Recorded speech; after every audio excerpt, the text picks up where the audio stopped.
Joe Curry at Edgbaston there for us. Well, following the busy summer of cricket, there's the Cricket World Cup to come in October. Not something to look forward to, though, if you're a West Indies fan who'll miss out.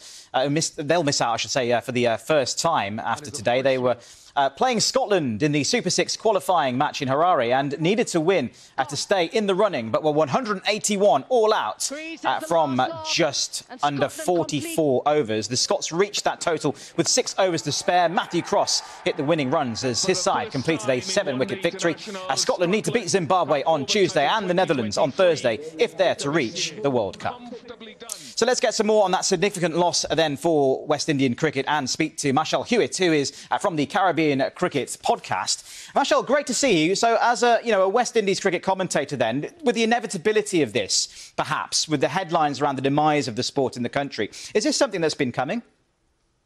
Yeah, I think any kind of keen observer of West Indies cricket who's been paying attention for the best part of the last 10 to 15 years should really have seen this coming.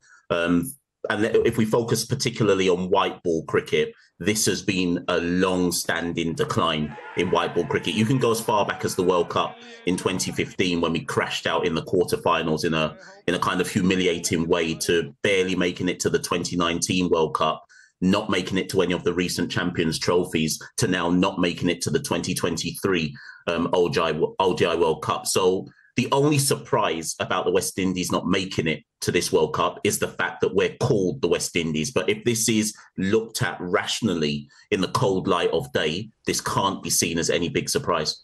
Where has it gone wrong for them? This is a team that's been so synonymous with success over the years, particularly on the bigger stage.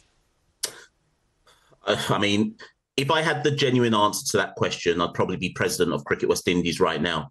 The reality is this is a multi-causal problem. It's a governance issue. It's a developmental issue. It's a coaching issue. It's a player pool issue. But I guess more importantly than when you put all of those factors together, they're almost like toxic factors. And at the same time as all of those swilling around, the rest of the world, and I mean both the associate nations, have caught up with us, as well as the full member nations have got further away from us. So we effectively, at one point, we were standing still, and now we're actually in clear decline when it comes to white ball cricket. And the fact that they're not going to be at this World Cup, is it a chance for a big reset, maybe, and a wiping of the slate, and something to effectively bring a wake-up call to the board?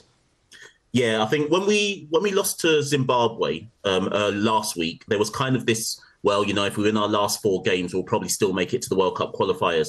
But then that would have meant that the status quo would have remained.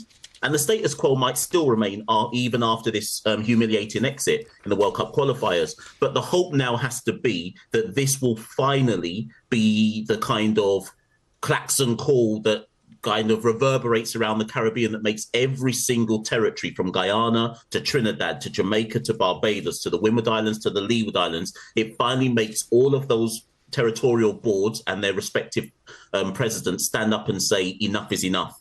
And that also goes for the governments in the respective Caribbean nations as well. There is no way this can be fixed by us continuing to put our heads in the sand and saying business as usual and maybe it will eventually fix itself. It's not going to. This now needs a concerted effort from all vested stakeholders in the region to accept that we are now at rock bottom.